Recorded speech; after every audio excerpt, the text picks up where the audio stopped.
BPT, bachelor in physiotherapy, क्या ये course करना आपके लिए सही रहेगा एंड क्या आपको करना चाहिए 2025 में? इसका स्कोप क्या है, इसका फ्यूचर क्या है, इसमें जॉब का क्या हाल है एंड पैसे कितने हैं इसमें? तो चलिए आज हम इस वीडियो में बीपीटी के बारे में सब कुछ डिटेल में डिस्कस करेंगे। तो बीपीटी एक ऐसा कोर्स है जिसे बोलते हैं बैचलर इन फिजियोथेरेपी या बैचलर ऑफ फिजियोथेरेपी, ठीक है। सो ये करने के बाद ऑफिशियली आप डॉक्टर बन जाते हो एंड वो डॉक्टर जो कि आपको हेल्प करता है to relieve pain from muscle injury, ठीक है। कोई क्रोनिक पेन है, बैक पेन है, नेक पेन है, ठीक है, आफ्टर एक्सीडेंट रिकवरी में हेल्प करते हैं। इनफैक्ट अब मैं बीपीटी के बारे में बात करूं तो मैं आपको बता दूं कि जो बीपीटी का अगर ग्राफ है करियर वाइज, तो ग्रोथ इसमें इमेंस है because nowadays people are more going to gyms and mostly वो इनएक्टिव वे में रहते हैं। चाहे वो अगर वर्क फ्रॉम होम की बात करूँ आईटी सेक्टर में स्पेशली, तो लोग यूजुअली घर पे बैठे रहते हैं डिफरेंट बेड पोस्चर में, तो ऑब्वियस है कि उनके नेक पेन बैक पेन होगा। देन कौन डॉक्टर उनको ट्रीट करेगा? वो है फिजियोथेरेपिस्ट, राइट। फिर जैसे जैसे जितने स्पोर्ट्स हैं इंडिया में, स्पोर्ट्स का ग्रोथ हो रहा है, इंडिया चाह रही है कि भाई हमारे अदर स्पोर्ट्स भी ओलंपिक में मेडल्स लेके आएँ, तो उन पे फोकस दे रहा है। तो हर किसी स्पोर्ट्स टीम के साथ एक फिजियोथेरेपिस्ट का होना तो ज़रूरी होता है। तो अगेन फिजियोथेरेपी की जो ग्रोथ है यहाँ से भी आप देख सकते हो, जैसा कि अभी इंडिया कुछ ही स्पोर्ट्स में अच्छा कर रहा है और धीरे धीरे बाकी स्पोर्ट्स को भी बेटर करते जा रहा है, तो उनको बेटर फिजियोथेरेपिस्ट की भी ज़रूरत है, बेटर न्यूट्रिशनिस्ट की भी ज़रूरत है, ठीक है। तो फिजियोथेरेपी का जो रोल है आपको आराम से देखने को मिल सकता है। प्लस बहुत सारी जो जिम्स हैं वहाँ पे भी आजकल आपने देखा होगा कि फिजियोथेरेपिस्ट है। प्लस बहुत सारे ऐसे ऐसे कॉम्बैट स्पोर्ट्स हो गए, so they all need physiotherapy. Now coming to old age care. Old age care, भाई किसी के नी में पेन है तो पहले क्या होता था, बस दवाई लेके काम चला रहे होते थे। अब जैसे जैसे लोगों को पता लग रहा है, अवेयरनेस होती जा रही है, they are going for physiotherapy treatment.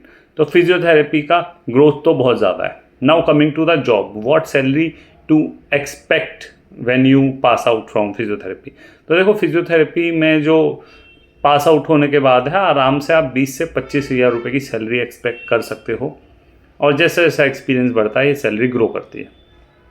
Physiotherapy में जो खास अच्छी बात है, अगर आपको प्रैक्टिस करना है तो you don't need heavy equipments, you can only rely on physio at home services. मतलब आपको फिजियोथेरेपी सर्विसेज देनी है घर पे जाके, आपको बस डालना है फिजियो एट होम। सो बहुत सारे लोग जो होते हैं पेन की वजह से या कंफर्ट की वजह से बाहर नहीं जाना चाहते, क्लिनिक नहीं जाना चाहते, तो वहाँ पे आप as a physio at home services दे सकते हो उनके घर पे जाके। एंड ट्रस्ट मी, अगर एक आध भी पेशेंट मिल गया, तो अब इनकम की बात कर रहा हूँ मैं, तो लाइक यूजुअली एक patient on an average a month last करता है, ठीक है, ज़्यादा ही करता है लेकिन एवरेज की बात कर रहा हूँ। एंड नॉर्मली एक विज़िट के जो चार्ज होते हैं 500 से 1500 रुपये पर विज़िट चार्जेस होते हैं, ठीक है। और वो session half an hour to 1 hour vary करता है।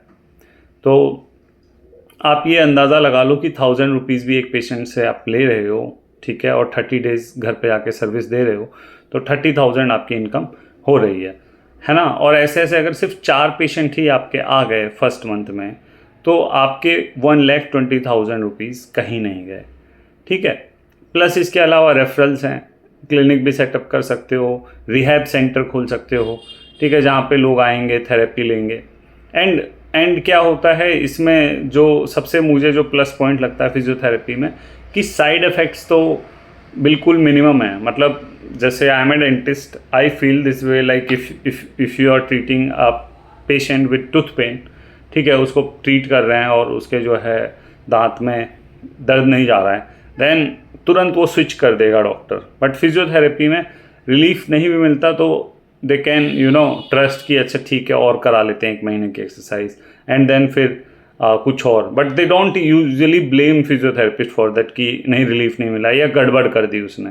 यूजुअली बाकी प्रोफेशंस में स्पेशली डेंटिस्ट्री में देखा गया है, मैं बस मेंशन कर रहा हूँ एवे ही, ठीक है, इसका कोई रोल नहीं है फिजियोथेरेपी से। तो physiotherapy is a blooming branch और ये बूम भी करेगा, ठीक है। तो बूम इसलिए करेगा क्योंकि जैसा कि मैंने बताया है, लोगों का लाइफ स्टाइल बहुत ख़राब होता जा रहा है, ठीक है। तो ये बूम करने वाला है और अवेयरनेस भी इंक्रीज होती जा रही है। तो आप अगर नीट में नहीं हुआ तो भी आप फिजियोथेरेपिस्ट बन सकते हो। ज़रूरी नहीं है कि आपको नीट ही करना है ना, नीट क्लियर करना है, क्योंकि बीपीटी के लिए नीट क्लियर करने की रिक्वायरमेंट भी नहीं होती है।